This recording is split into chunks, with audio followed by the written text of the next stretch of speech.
Twigs. We are rolling. Okay, let's talk about when you had all of the shows going at the same time, the different shows. Did you have any rules regarding how your shows would be run, or if you had any special rules about the content of the shows? Oh, the contents of the shows. We avoided violence if we could. We avoided dirty words if we could. Unlike the movie theater films. Go ahead. Did you have other, you said that you avoided dirty words. Were there words that you couldn't use on the shows? Well, that was our own decision, but they would have been eliminated. We'd have lost customers if we had done that. If we had used words that I deleted. Were there different topics that you couldn't show in one region of the country that were acceptable in others? Did No, you have any of that kind of we problem? made it so that it would fit all states, 50 states. Did that mean compromising any of the stories or the... Well, all stories really are a compromise. That's why you can't shoot the first film that I ever wrote. Go ahead. What was that? The first film, I don't mean that I ever wrote, the first film to establish a new character. Mm. Okay. How much control did you have on your series? Were you hands-on, or? Well, we moved Charles Fries in as, you probably see him in Los Angeles, Charles Fries Films. We moved him from here to Los Angeles so that we would control more of the expenditures. Every film can be made better if you have more dollars to spend. Even the bad directors can do it better. Go ahead. Okay, and in 1956, networks began to syndicate reruns of their own shows. How did that affect your business? I hardly remember them as competitors. So it didn't affect first-run syndication? Not really. I don't think they ever had first-run product. Okay, talk about, in 1961, you produced Sea Hunt, one of your most popular series. Describe that show for us. Well, when I first cast Bud Bridges in the role, the New York sales office immediately began to holler because he had been blacklisted. And every agency knew it because they had it put out of the blacklisting. And I tried to tell our people that it was unfair. They didn't deserve that. Because Bud Bridges was not a communist, and he was not against our country. He was a good guy. Can you describe the show for people who have never seen it? Well, we did first the chase on horseback. Then we did the chase in automobiles called Highway Patrol, and then we did the chase underwater. We were going to do the chase every way we possibly can. And I cast Wendell Corey in a show called Harbor Command, and he was the top actor in his day. He was a good performer, but he didn't like our scripts. He didn't like being a captain who went to sea. He wanted to be a captain who psychologically didn't like the sea. Didn't work out. We stopped it after 1 year. So how did Sea Hunt come about? Sea Hunt? Well, again, it was the chase underwater. And what was the basic underlying theme of the show?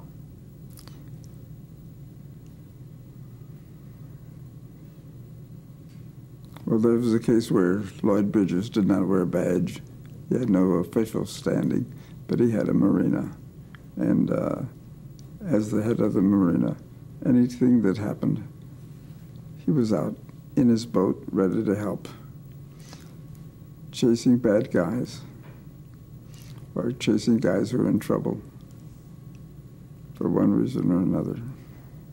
A lot of that show was filmed underwater. How was that done? Well, we did a lot of footage underwater, but we pretty soon found that the Pacific Ocean was not really crystal clear. We went to Clearwater, Florida. I forget the name of the place where we shot. We had crystal clear water. But also on our stage, we had 3 different tanks. We had one big one for a group of people, another one for a Type 2, and another one for a Type 1. Did many of those have to be reshot, or did you usually just have to take one take on the underwater? No, we had to take several reshots.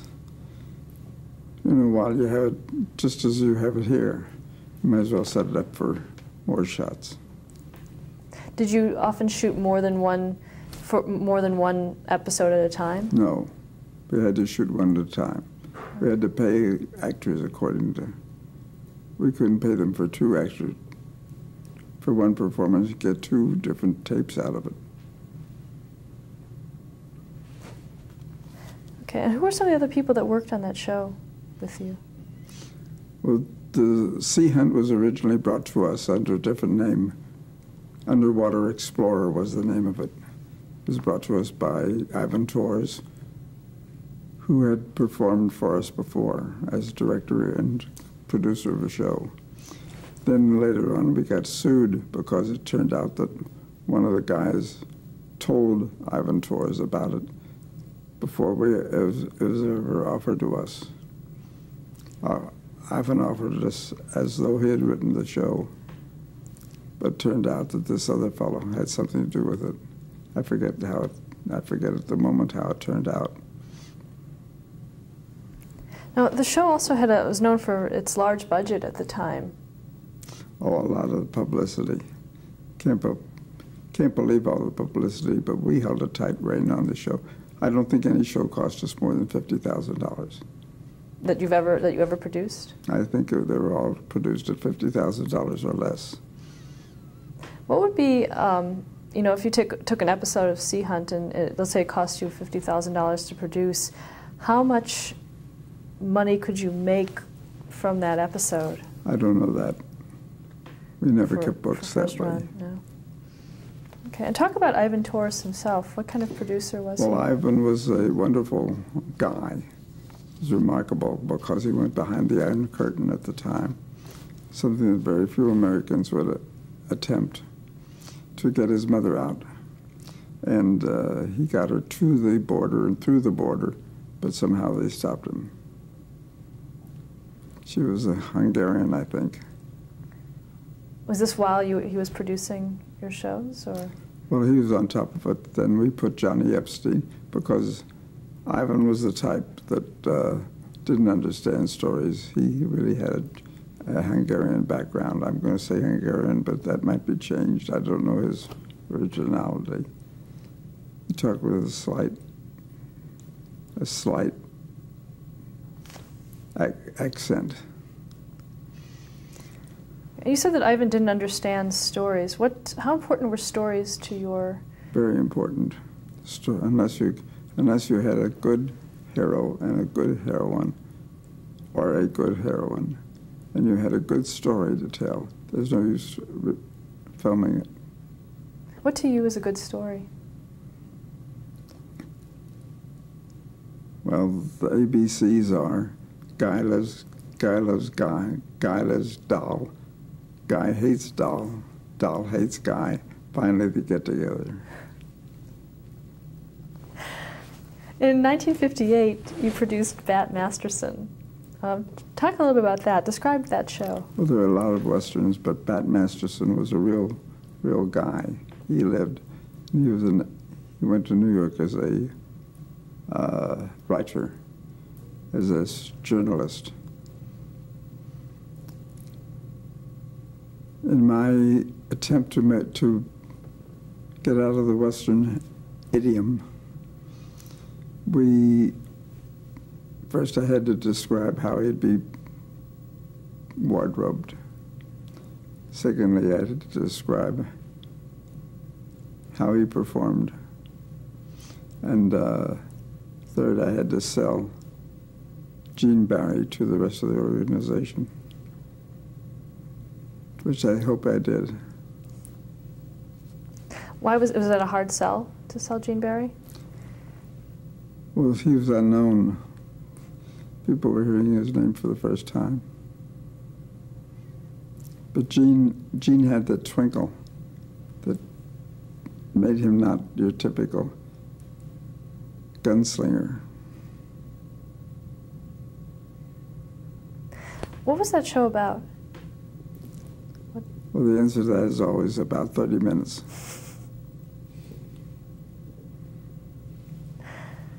Was it based on a true story? Or? Yes. Let me think. Bat Masterson. You'll have to read about it. I'll give it to you in writing. How was the show filmed? How was the show filmed? Syndication. Okay. Was it ever used for network? On a network? I'll have to put that in writing to you. Okay. And also, you are considered the person who brought action and adventure genre to television. How did that? I may be. I don't know. Did networks originally resist action adventure? I don't remember. I don't think they actually resisted it. They played the... Well, I had a fight with the network so often that I forget that one. Go ahead. Okay, also you produced Highway Patrol. Can you talk a little bit about that show? Well, again, I had trouble with our sales organization because nobody understood why Gene Barry, not Gene Barry, but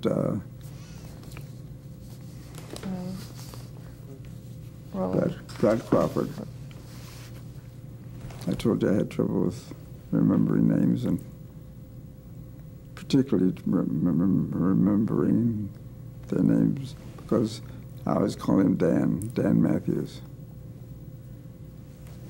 Good show. Brad was perfectly cast in that. There's a great need in producing any kind of film to make sure that the performer has a character of his own.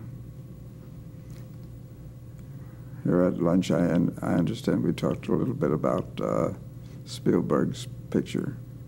What's the name of that picture? Private somebody. Saving Private Ryan. Private Ryan. Well, every performer in that picture was capable of playing that role. You didn't have to pay Tom Hanks to do it. Under our type of shooting, we would omit Tom Hanks.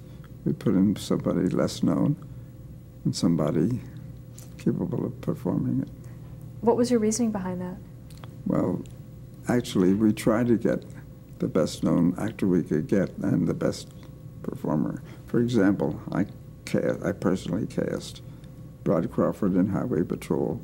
I personally cast Gene Barry in, not Gene Barry, yeah, Gene Barry in Bat Masterson, Lloyd Bridges in Sea Hunt.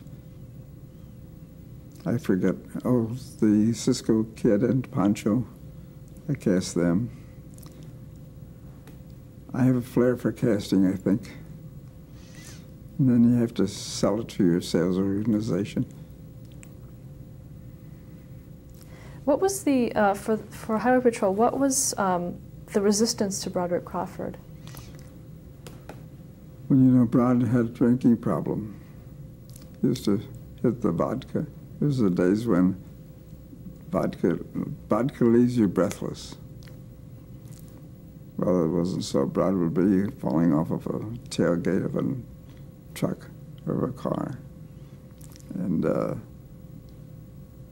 he'd be on his hands and knees on the shooting floor. And still he thought that he was standing erect. He was drunk.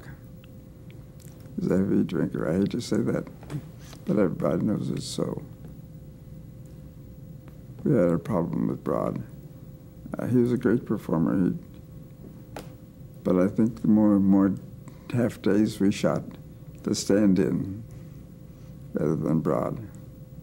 We shot over the shoulder. Did you know this when you hired him, that this might be a problem? Yes, I knew it. Did you also, because it was a show about the highway patrol, did you have any fears that he could get into a car, or there could be negative publicity about this? We insisted that he never drive. His stand-in also drove him every place. But his stand-in was never mentioned. We shot cameras back here over the shoulder and the stand-in. You'd think it was Broad. I personally liked Broad a lot. How was he to work with? He was easy to work with. He was amenable to direction. We had no problem when he was sober. The only problem with Broad was that he talked too fast and occasionally got a little bit drunk. In 1959, you sold 80% of your company. Did I? I don't remember. Why did you decide to sell it? I'm sure if I sold it, it was because I realized that I was better off with the cash. Did you see a trend in syndication at that time? No, I don't think there's been any change, but the networks were gobbling up every minute of the station's time. So that it was harder and harder to get a half hour of good time. Now, did you participate in any of the hearings about the networks to change that? Frank Reel participated more than I did. He was our legal counselor in-house. R-E-E-L. Okay, and after you sold that part of your company, you remained on. What did you do? I don't remember selling the company. We're selling 80% of it. Who did I sell it to? To United Artists. In what year? In 1959. Does that sound right? I sold 100%, I think. I better re-examine. Okay, but you did remain on the board. Yes. Did you have influence in how the company was run after that point? Only until 1990. Since 1990, I've sort of been retired or semi-retired. Okay, and then in 1962, you retired to Cincinnati. Well, I always spent about half my time in Hollywood. See, I have cut film and I do everything except use a camera. Had Hollywood changed a lot since you first went out there? Till the time you retired? Don't get into that. Because Hollywood's gotten to be a rough place. And what did you do after you retired? Well, I never completely retired, including today. See, I'm giving this interview. You taught at University of Cincinnati. Can you talk a little bit about that? You did? I'll be glad to, because I taught how to make film, or what to do in advance of making a film, which is terribly important on a series. It takes publicity. It takes constantly getting your name in the paper, not my name, the name of the film. And getting the sponsor to use the merchandising that goes with it. How important is merchandising? Well, I would say if you have a film and you don't get merchandising, you might as well forget it. You'd better get the name in the paper, you better get the logotype well known, you'd better tie it all together. Did you also consult at all in any films? No. No? What other things did you teach? Did you also teach television, about producing for television, or was it primarily film?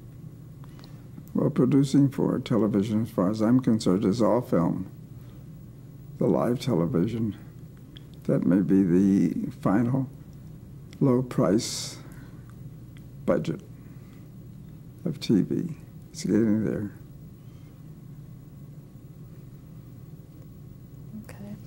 Also, you wrote this earlier, but it was you wrote the book, The Business of Writing. I was still in school when the editor of Writer's Digest asked me to write that book. I got $500 immediately and $500 at the end when I handed in the final chapters. What did the book? What was your main point in the book? I didn't name the book. The book that was named by the editor of Writer's Digest. It's called The Business of Writing. It's not bad. I still write. I still think it's a pretty good book. And after all the writing that you did, after that point, and after you just gotten out of college, did you still agree with what you wrote in the book as far as the business of writing? I'd have to read it again, but I agree with it. Okay, I'd like to ask you some questions, just looking back on your career and on the industry in general. What is your opinion of network television? You mean network television programming? Mm-hmm. Well, you understand that I'm opposed to all networks. I'm opposed to the idea of networks. I'm opposed to giving them 6 stations. I'm opposed to the idea that they deserve any stations. We fought the network on every single count. Okay, why do you oppose them? I'm not opposed to the idea of a network, but I'm opposed to the idea of a network as carried out by NBC and CBS. Do you think it still holds true today with cable and other alternate means? Well, today they're fighting for survival. I think they'll drown in it. I hope they drown in it. Well, what do you think the government's role was? Well, the government supported the networks all the way through. The hearings, the legal contentions that we made, the government just threw in the wastebasket. How has syndication changed since you started the business? I don't think it has. Not at all? Not at all.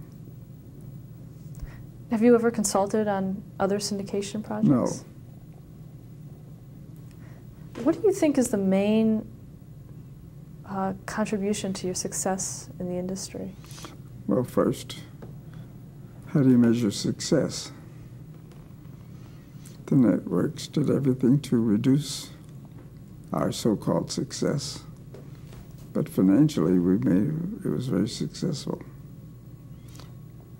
United Artists may have their hands full trying to duplicate it. What kind of demeanor did you have on your sets, and what did you expect from the people that you worked with? Well, the demeanor on the set was contrary to what you see in Wag the Dog. What does that mean? Wag the Dog was prepared really to let me know and let others like me know that what the main actor will do to a film. Go off and fight a war, do anything, get in an airplane and fly to Europe. None of our performers did that. What do you think is the key to successful syndication? Product. After all, if you don't have the right product, it's not worth syndicating or selling or trying to get on the network or any place. And what is the key component to the product? Make sure you have a product that the viewer will love. That's all. Okay. What do you think? Do you watch television today? No. Oh, I shouldn't say completely no. I occasionally watch one of the cable networks. Fox. Should I put in a plug for Fox? Okay. What do you think is the most important element in creating a hit television series? Creating a hit. I think I've already covered that by talking about the product itself. Unless you have the proper product, There's no use going ahead with it. No use spending a lot of money on a pilot. Okay. Most of your series also, they had very few recurring stars. You'd have a series based on one person. Was that intentional? Sure. We told the star going in that he would be in every episode, that we needed him.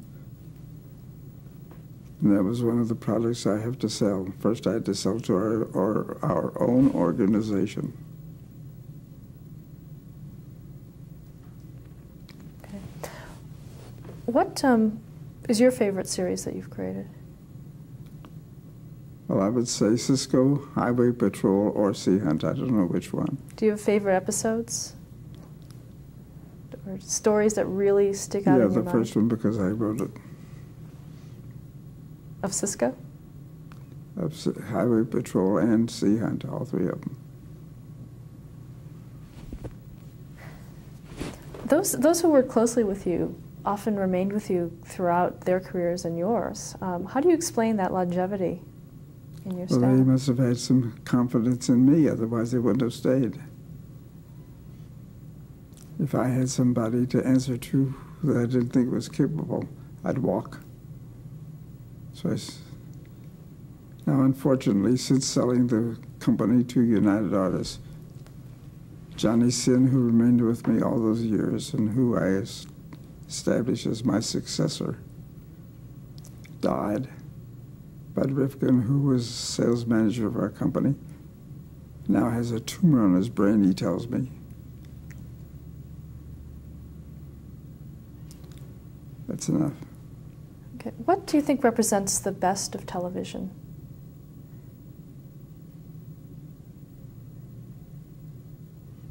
Is there something television can do? It's not doing it. What should it be doing? Well, it's easy for me to generate things like the betterment of mankind, this kind of baloney. Move on. How have TV audiences changed very much?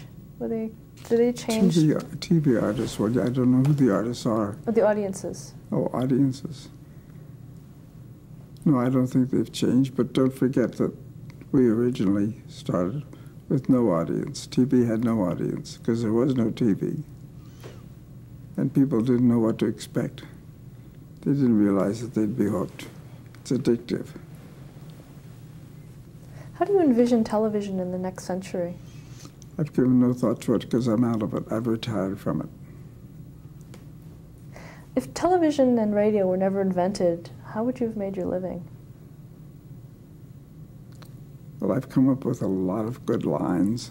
I've come up with a lot of good ideas. So I guess I'd find a field for them. But I do have a law degree and I'm a member of the bar. Or I was a member of the bar. I don't know if I still am or not. Did your education in law help you in your business? Not particularly. How would you like to be remembered? Well, I'm not doing this for being remembered. I don't know that I've thought of that.